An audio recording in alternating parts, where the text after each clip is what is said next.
The story takes place in China, about 70 years ago. At the time, China was ruled entirely by the Republic of China.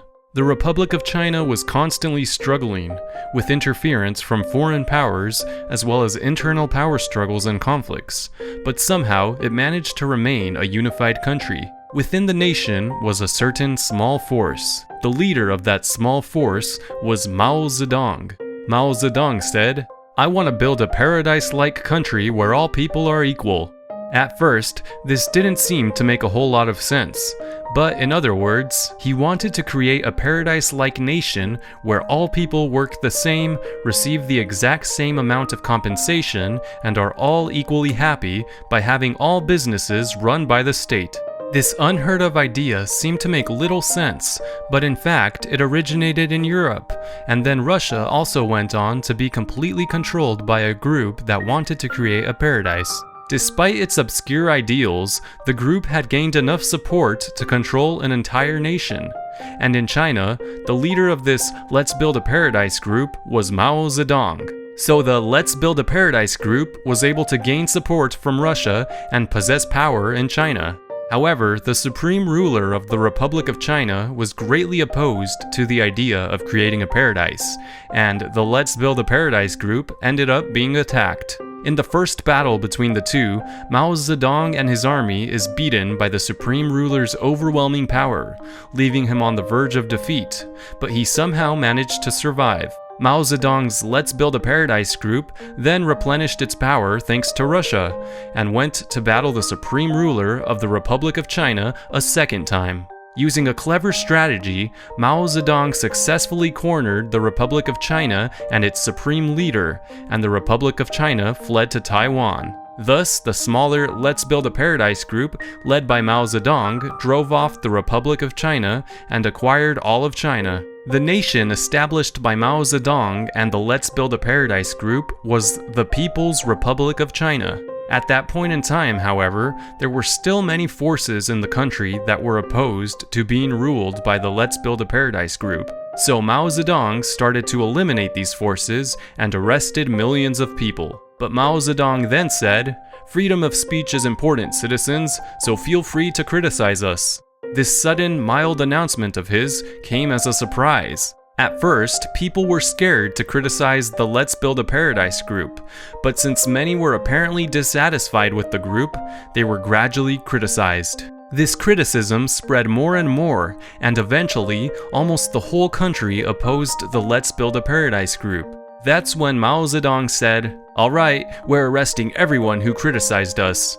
Thus, the hundreds of thousands of people who criticized the Let's Build a Paradise group were arrested. While there are many things to be said about this, by arresting the opposing masses in this way, the power of the Let's Build a Paradise group and Mao Zedong in China became more and more absolute, and there was hardly anyone who could oppose them. After gaining such immense power, Mao Zedong said, "Alright, let's build a paradise."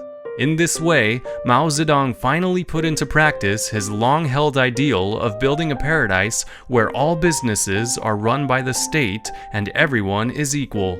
Mao Zedong then said, "We'll catch up to the UK in 15 years. Thus began a 15-year campaign to catch up to the UK, the second largest country in the world at the time, with a business system led by the state. This campaign was known as the Great Leap Forward. Under this Great Leap Forward campaign, the nation's production was led by the state.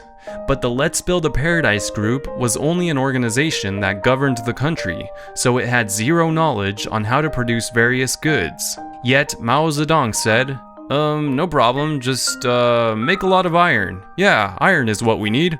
Thus, under his unreliable orders, people were forced to engage in iron production activities. The people, who were told to make iron, had no idea how to do so. But assuming that they would need fuel to make iron, they began by cutting down many trees. And everyone did their best to make iron. As a result, millions of tons of useless scrap iron were made due to poor production methods, and forests were cut down for nothing. Many farmers were also sent to produce iron, causing farmland to be neglected, and all the agricultural tools, such as hoes, were melted so the fields could no longer be plowed, resulting in barren wastelands.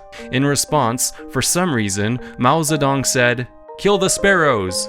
Thus, the people of China set out to kill as many sparrows as possible. As a result, pests such as locusts, which were originally eaten by sparrows, multiplied in large numbers, causing widespread devastation to the farmlands of China. Due to such unreliable production activities, all the essential resources necessary for people's livelihoods ended up failing. As a result, there was nothing to eat, and tens of millions of people in China starved to death as a result of the Great Leap Forward. Thus, the People's Republic of China became a chaotic hell. But while the country was in such chaos, Mao Zedong said, "I want nuclear weapons." Thus, the People's Republic of China became the first Asian country to possess nuclear weapons, even though it couldn't even make steel. But aware of the hell he created, Mao Zedong said, "Sorry everyone." Thus, Mao's previously absolute power was reduced. In his place, the second most important person after Mao Zedong got the power. And this number 2 person made a slight change to the Let's Build a Paradise group's ideal system where businesses were run by the state, allowing people to do business a little more freely. In this way, he worked hard to improve the nation's production system, which had been ruined by the Great Leap Forward. He somehow succeeded, and domestic production slowly recovered. But seeing what this number 2 person was doing, Mao Zedong said, "Hey, you're not following the Let's Build a Paradise group's ideals at all. You won't get away with this." And Mao Zedong called on students in China who strongly supported him to revolt. This rebellion was known as the Cultural Revolution. This led to a chaotic battle in China where those who opposed Mao Zedong were punished. This led to the death of the second most important person after Mao Zedong. The Cultural Revolution killed millions to 10 millions of people in China. While again, there are many things to be said about this, Mao Zedong's absolute power was restored once more. However, Mao Zedong eventually died of illness shortly after. With Mao Zedong dead, the Cultural Revolution subsided. In this way, after the Great Leap Forward and the Cultural Revolution ruined China, and the number 2 man and Mao Zedong died, China once again had a clean state. With this clean state, Deng Xiaoping emerged as the supreme ruler of the People's Republic of China.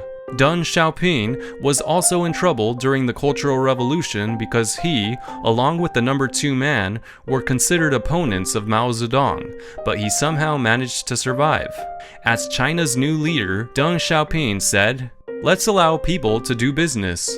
The ideal of the Let's Build a Paradise group that ruled the People's Republic of China involved all business being run by the state.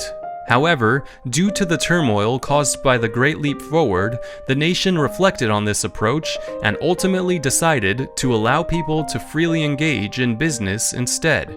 This bold change in direction, initiated by Deng Xiaoping to allow people to freely engage in business, is known as the Chinese economic reform. China was now in a strange situation where the Let's Build a Paradise group ruled the country, even though it was no longer clear whether the group still believed in its original ideals. Nevertheless, with Deng Xiaoping as their leader, the people of China worked hard to recover from the chaos through their production activities. The results? This is a graph that roughly highlights the power of nations. This is during the Chinese economic reform led by Deng Xiaoping. As you can see, the US was super powerful, while China was extremely weak. As time went on, Japan became powerful. Then, nations other than the US started to stabilize. Around this time, Deng Xiaoping stepped down from his position of supreme ruler. Afterwards, China steadily began to grow. This is around the year 2000. As more time went on,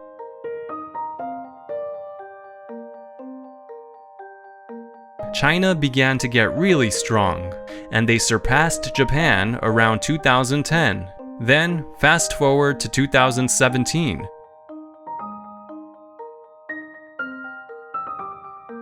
It transformed into a super powerful nation.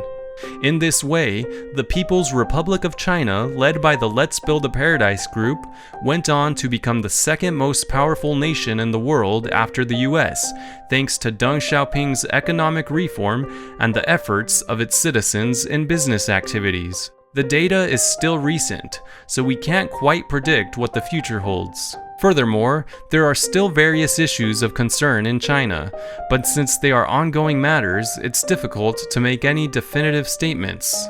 Whether this super powerful nation will have a dark or positive influence on the world in the future is still a mystery at this point. The future of China's history will continue to be an object of attention. And this concludes this video on the history of the People's Republic of China.